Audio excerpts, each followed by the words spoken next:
আর সুদের সাথে সম্পৃক্ত না হলেও তো আমাদের ঘুম হচ্ছে না। বাংলাদেশের ৬৪,০০০ গ্রাম বাংলায় একাধিক সুদী এনজিও আছে, সবাই সুদী কারবার করতেছে। আমাদের মা বোনরাও ওখানে সমিতিতে নাম লিখাচ্ছে, আমরাও নাম লিখাইছি অনেকে। কিস্তি শোধ করতে হচ্ছে, জমি বন্ধক রাখো, বাছুর বন্ধক রাখো, গরু বন্ধক রাখো।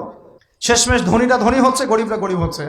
কারণ আল্লাহ পাক এই কিতাবের মধ্যেই বলেছেন, সূরা বাকারার শেষের দিকে আছে যে ইয়া আইয়ুহাল্লাযীনা আমানু, হে মুমিনগণ, ইত্তাকুল্লাহ, আল্লাহকে ভয় করো, ওয়াযারু মা বাকিয়া মিনার রিবা, সুদ ছেড়ে দাও, ইন কুনতুম মুমিনিন, যদি মুমিন হয়ে থাকো, ওয়া ইন লাম তাফআলু, সুদ যদি না ছাড়ো, ফাআযানু বিহারবিন মিনাল্লাহি ওয়া রাসূলিহি, আল্লাহ এবং তার রাসূলের সাথে যুদ্ধের ঘোষণা শুনে রাখো। আয়াত বুঝলেন? আয়াতটা কি বুঝলেন? আল্লাহ পাক বলছেন যারা সুদ খায় বা সুদ না ছাড়ে এরা আল্লাহ এবং তার রাসূল মুহাম্মদ সাল্লাল্লাহু আলাইহি ওয়াসাল্লামের বিরুদ্ধে অস্ত্র নিয়ে দাঁড়ায় আছে। তো আপনার আমার কল্যাণ হবে না ভাই দুনিয়ায়? পরকালে কল্যাণ হবে না? আমরা হাউজে কাউসারের পানি তো পাবো ইনশাআল্লাহ, আমরা কবরের উত্তর তো দিতে পারবো ইনশাআল্লাহ। আমাদের জন্য নবী সাল্লাল্লাহু আলাইহি ওয়াসাল্লাম সুপারিশ তো করবেন ইনশাআল্লাহ, সুপারিশ তো নবীজি করবেন, এটা ঠিক আছে, এটা তো ঠিক আছে। কিন্তু কোরআনে যে আল্লাহ পাক বললেন যে সুদ যদি তোমরা না ছাড়ো তাহলে জেনে রেখো তোমরা আল্লাহ এবং তার রাসূলের বিরুদ্ধে যুদ্ধ করতেছো। তো এখন এটা আমরা কিভাবে আল্লাহ পাককে বুঝ দিব? দুনিয়াতে না বুঝ দিলাম, দুনিয়াতে হয়তো কারো ক্ষমতা আছে, জবানটা বন্ধ করে দিল, এই কথা বলতে পারবেন না, চুপ একদম, সম্ভব কিনা? দুনিয়াতে হয়তো সুদের মহাজন যারা একত্রিত হয়ে দেখা গেল যে একে তো সরাইতে হবে রাস্তা থেকে, এ তো মারাত্মক কথা বলতেছে, সরাই না হয় দিল, হতেও তো পারে, ইতিহাসে হয় নাই এমন। তারপরে কারো হয়তো দুনিয়াবি স্বার্থ আছে, বুঝাচ্ছে আমার বউ আছে, বাচ্চা আছে, চাকরি বাকরি কেমনে ছাড়ি ইত্যাদি। তো সব না হয় বুঝলাম, আল্লাহ পাকের সামনে আপনি এখন কি বুঝটা দিবেন? রাসূলের সামনে দাঁড়ায় কি বুঝটা দিবেন? দিতে হবে কি না জবাবটা? আজ হোক আর কাল হোক দিতে হবে কি না? পরকালে যেতে হবে তো নাকি?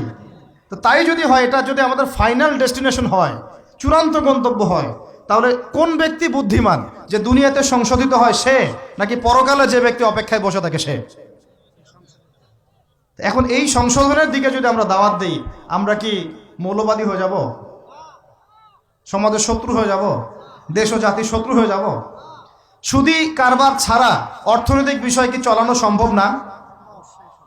হ্যাঁ, যখন এই সুদী ব্যাংকিং সিস্টেম ওয়ার্ল্ড ব্যাংকেরটা তো 1995-এর দিকে আসছে, তারও আগে ছিল ওই যে ব্রিটেনের দি ব্যাংক অফ ব্রিটেন, যেটা প্রথমে ছিল, প্রথমের দিকে আর কি।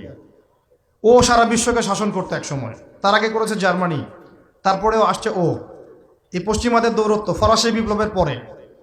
তো ওয়ার্ল্ড ব্যাংক আসছে 1995-এর দিকে, 45-এর পরে।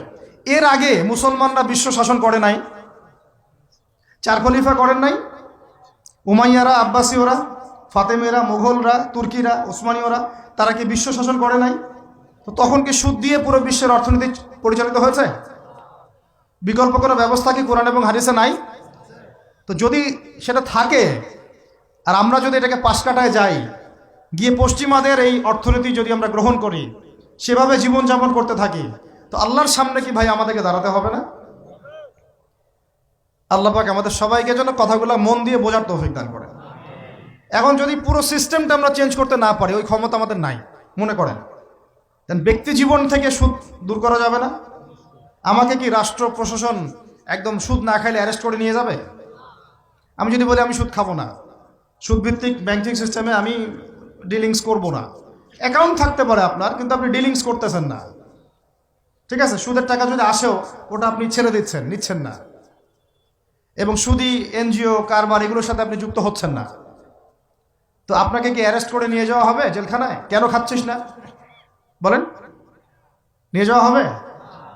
এখনো ওই রকম দুঃসাহস দেখানোর মতো লোক বাংলাদেশে আসে নাই যে আপনি সুদ না খাইলে আপনাকে জোর করে ধরে নিয়ে যাবে।